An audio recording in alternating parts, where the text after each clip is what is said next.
Hello everyone, welcome to Laments. Today we are going to discuss about opinion of third person under Indian Evidence Act 1872 from Article 45 to 51. Introduction. Section 45 to Section 51 under Chapter 2 of the Indian Evidence Act provide relevancy of opinion of third persons, which is commonly called in our day-to-day practice as expert's opinion.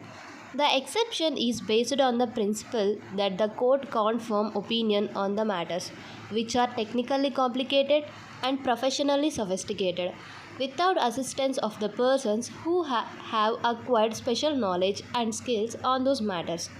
Conditions for admitting an expert opinion are following as that the dispute can't be resolved without expert opinion and that the witness expressing the opinion is really an expert. Section 45 defines opinion of experts. The definition of an expert may be referred from the provision of Section 45 of Evidence Act that an expert means a person who has special knowledge, skill or experience in any of the following such as foreign law, science, art, handwriting or finger impression, and such knowledge has been gathered by him as by practice, observation or proper studies. For instance, medical officer, chemical analyst, explosive expert, ballistic expert or fingerprint expert, etc. And what is the duty of the expert?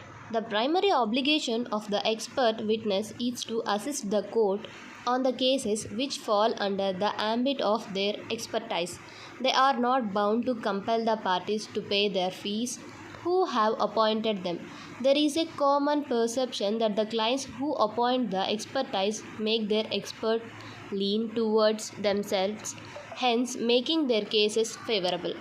The compromise with the independence of the expert may turn down the appointment.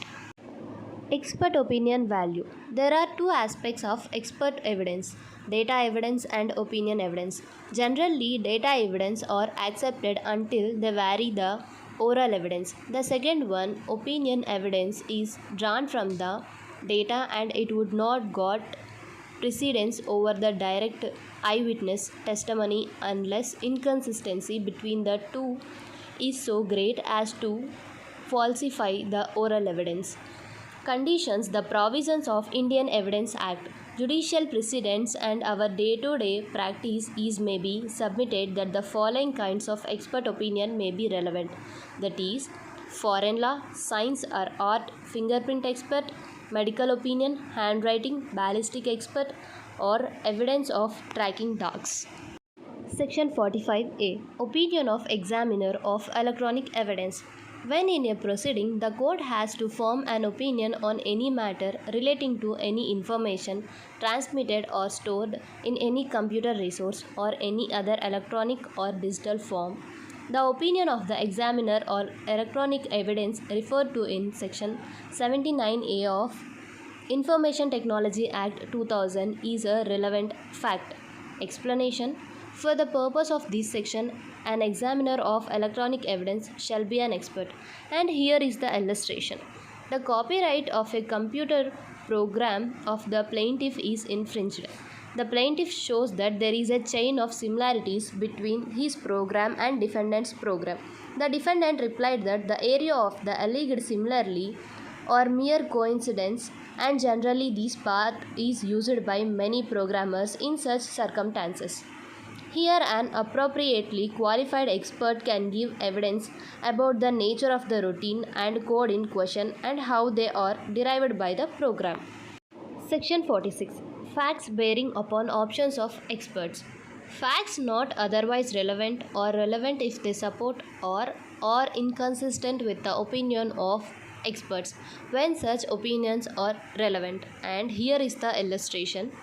The question arises whether A died or stringent poisoning. Experts give their opinion as to the symptoms of such poisoning and the A's death was caused thereby. The experts may support such opinion by proof that other persons who were admitted poisoned by stringent had exhibited similar symptoms to A's. On the contrary, some other experts opine that A has died from ordinary tetanus. they may prove that other persons who admittedly died from the ordinary tetanus had exhibited the same symptoms like A's. Section 47 defines that opinion as to handwriting when relevant. When the court has to form an opinion as to the person by whom any document was written or signed, the opinion of any person acquainted with the handwriting of the person by whom it is supposed to be written or signed, that it was or was not written or signed by that person, is a relevant fact. Illustration is: the question is whether a letter is in the handwriting of a merchant in London. B is a merchant at Calcutta. B has written letters to A, and in response he received some letters from A purporting to be written by A. C is the clerk of B. His duty is to examine and keep all correspondence in files on behalf of B.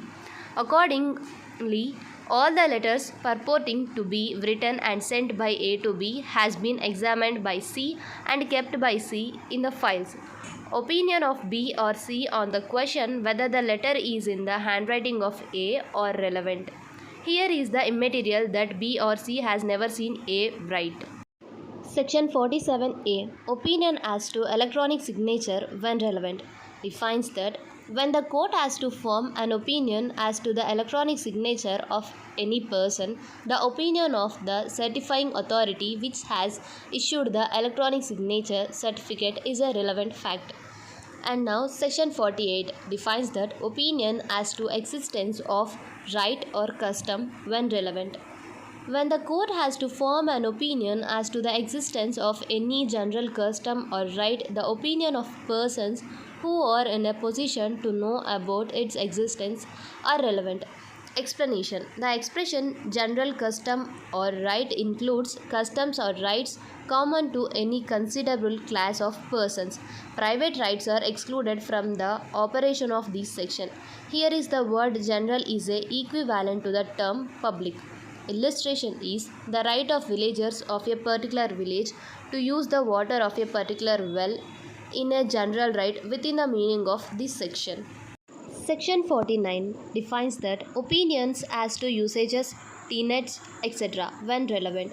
When the court has to form an opinion as to the usages and tenets of any body of men or family, the constitution and government of any religious or charitable foundation, or the meaning of words or terms used in particular districts or by particular classes of people, the opinions of particular persons having special means of knowledge thereon, or relevant facts. Illustration is: A. The sister of B claims to inheritance the self-acquired property of B under a special custom. General evidence as to existence of such custom by the members of the family who would naturally be cognizant of its existence and exercise without controversy is admissible.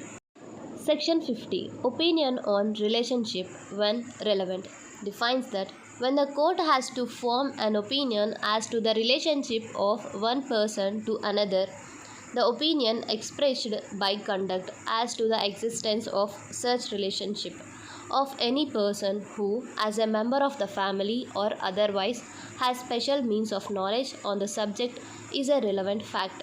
Illustrations are: the first one, the question is whether A and B were married, and the fact that they were usually received and treated by their friends as husband and wife is relevant. The question is whether A was the legitimate son of B.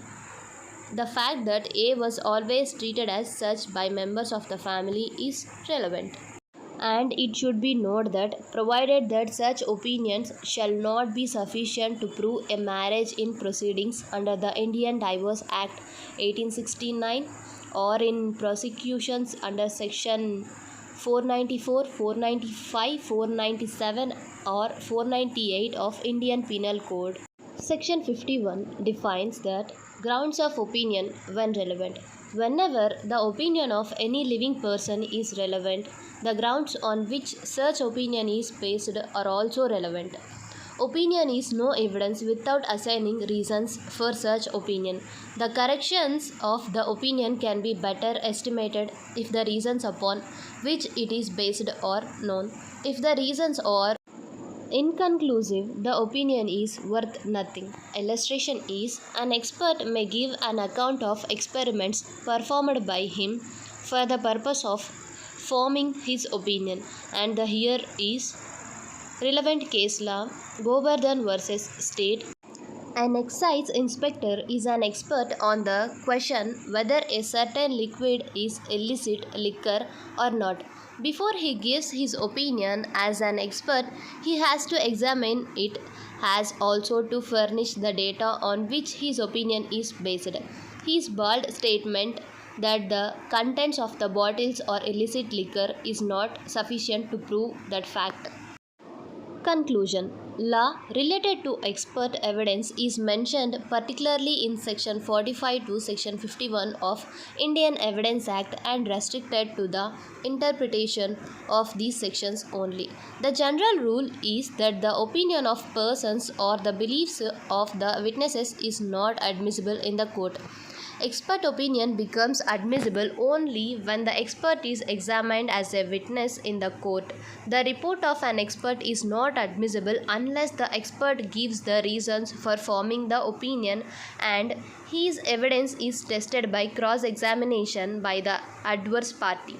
The investigation officer should seek opinion from experts or specially skilled persons to form his own opinion whether the materials collected during the course of investigation is actually establishes the link between the crime, the victim, and the criminals. Hoping the concept is clear to you all. Thank you.